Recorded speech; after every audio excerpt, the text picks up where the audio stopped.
Please be sure to like, comment, subscribe to the YouTube channel. I really appreciate it. I'll give you guys a big hug if I see you in real life. You know, I'll give you one of those. Coronavirus. Within 6 feet different, with a 6 feet distance. So air hug, you know, sicknesses.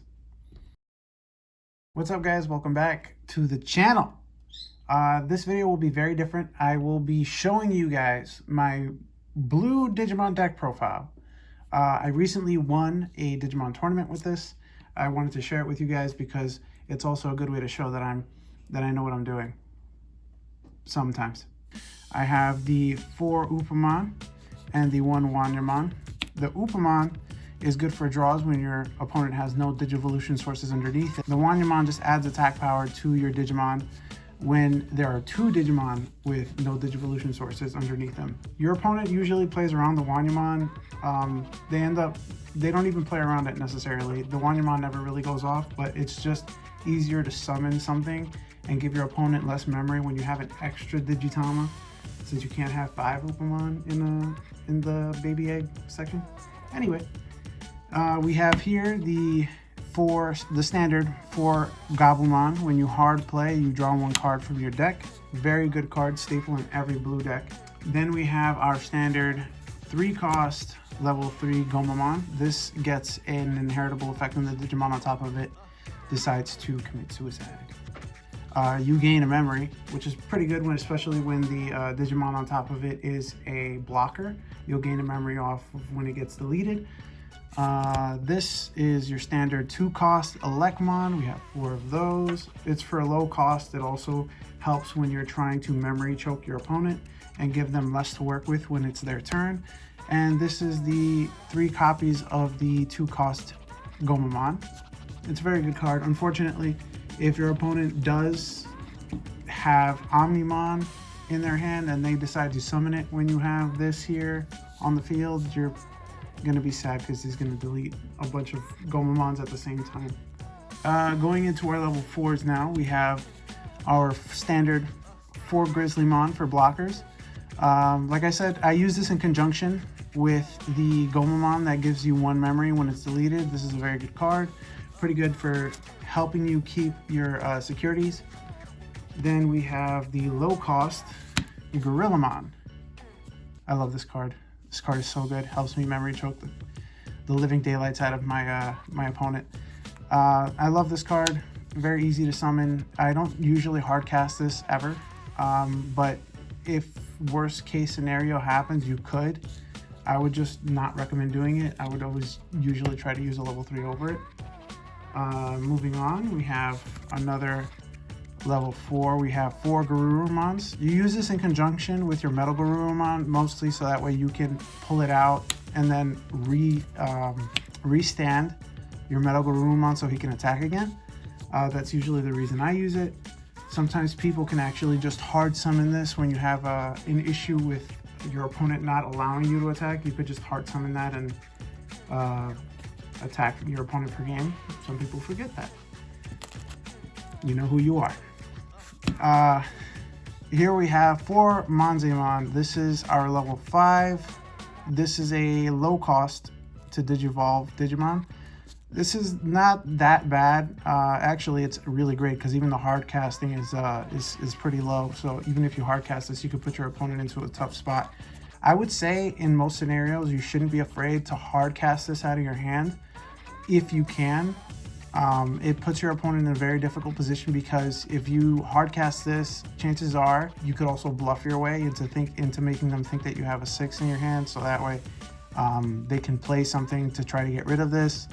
When there really isn't a threat in your hand immediately, but this is a really good card. I would always try to play that at 4 when possible.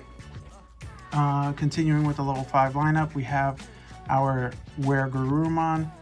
When your opponent doesn't have a Digivolution source under one of its Digimon, the Digimon on top of this can attack for an additional security check. Most times it's not really going to happen because your opponent knows that this is on the field. They'll try to play around it. This is a very scary thing to get going, especially when you use it with the Metal Garurumon combo. I could show you guys that in a little bit. Our last level 5 will be our 1 Zudomon. I don't usually hardcast this ever, mostly because to draw 2 cards, but to hardcast for 7, it gives your opponent a lot of memory.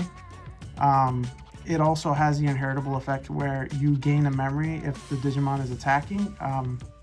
That part is really good. I do remember using this card off the bat in the tournament that I had won. It was a pretty good card because my opponent immediately got rid of this, and I didn't really have anything to go above it, but it gave me 2 draws, which is fantastic. I only played 1 of them. I may consider moving that up to 2. Going into our level 6s, we have our 4 Digimon. This is a 2 cost to Digivolve, 1200 attack power. This is a lot of attack power for a level 6 Digimon. You only get these out of the starter decks, but if you can, playing these at 4 right now is a very good idea, especially since it's so strong. Then we have our signature card, Metal Garurumon. I like to play these at 4. This card can attack your opponent and then summon out one of its Digivolution sources out underneath it, a level 3 or 4, and then you can gain the effect of that Digivolution source. So I would use it with Gabumon. So when you play it out, you draw 1 card, or the Garurumon, you just restand this, or you can restand another Digimon that's been rested, I guess you would say. I can't really say much about this card other than I love it. And then we have our last Digimon. Of course, you can't play blue without playing Omnimon. Some people would say that you would need to play this at 4.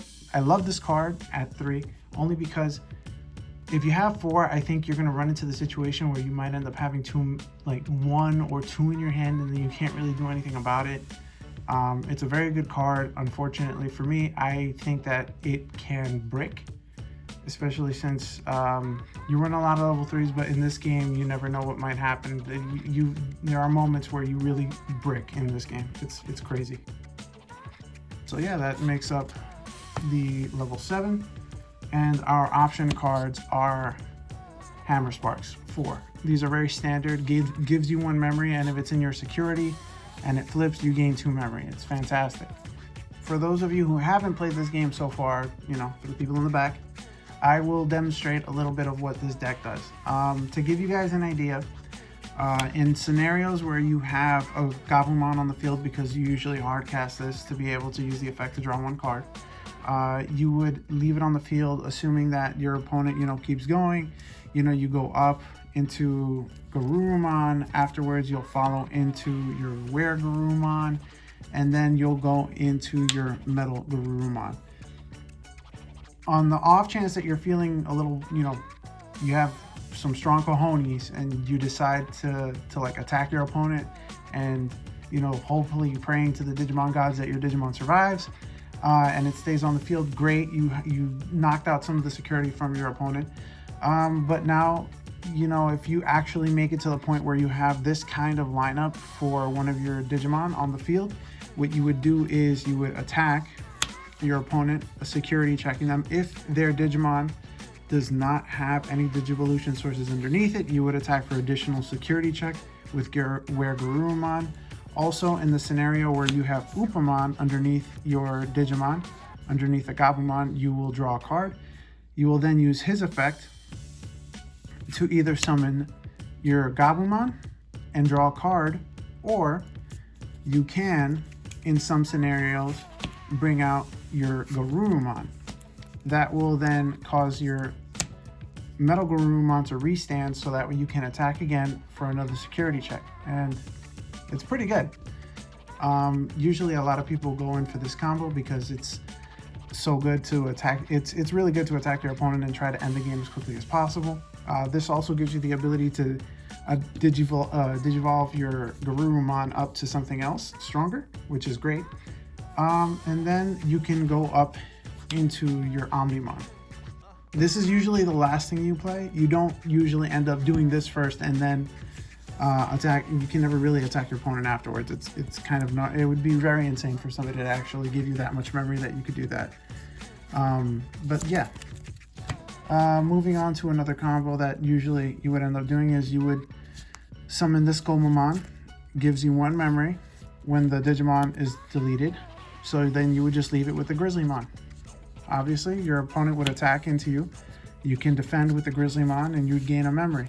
Sometimes your opponent will forget that you have that on the field, and if they left themselves at 0 memory, it'll be your turn automatically. Sometimes your opponent will do that, and then you'll end up with a scenario where they have less memory to account for than what they actually needed. So then they have to change up their whole game plan, and it kind of messes with people, which is great. Another thing that I usually end up doing is I'll hard summon a Monzimon. Very low cost, level 5, it's great. Then you will go into Pleziomon. Pleziomon is very strong on his own. Assuming this survives, you could end up going into an Omnimon afterwards. This card will delete your opponent's Digimon. They will try to get rid of this immediately, but assuming that they don't, you now have an Omnimon on the field on your turn, and you can attack your opponent, send this back to your hand, and then restand your own Omnimon by its own effect. It's really good.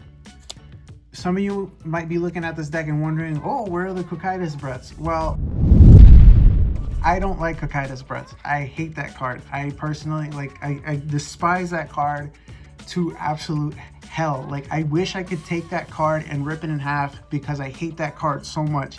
It is the bane of my existence. I don't like it. I cannot say how much I don't like it. It's a cost 7 to send back to your opponent's hand a Digimon that they can, if they have the right cards, Digivolve all the way back up to. They can climb back to that Digimon again, which isn't really a problem. But I mean, to waste your turn to play one card to then just get back the one Digimon that they had is crazy in my opinion. And on the off chance that that card is that the Kokaitis Breath ends up inside of your security, it's kind of low for a 50 card deck. In most scenarios, when I had it, I ended up with like 2 or 3 Kokaitis Breaths in my hand, and I was done. Like, I couldn't do anything. So I'm pretty happy with the ratios that I play. It's a really fun deck. Personally, I enjoy everything about it. You could, in really desperate scenarios, go into Rookie Rush, but you know, we don't talk about those because apparently it's very frowned upon in this game. My thoughts on the deck: I love it. I wouldn't play any more Omnimons because I feel like they can brick. The only time that I would really want to play for is, I mean, like, you can't even control the scenarios where they end up inside of your security, so that way you can honor, you know, it's a guaranteed kill. Although the thing attacking into it could be something very low, like another level 3, which won't really be a threat. It really doesn't do damage to your opponent if they lose a level 3 in the end. Please be sure to like, comment, subscribe to the channel. Comment down below if you want me to teach you guys how to play Digimon. I'm probably going to do it anyway because I'm a YouTube slave now. But thank you for watching the video and have a good one, guys.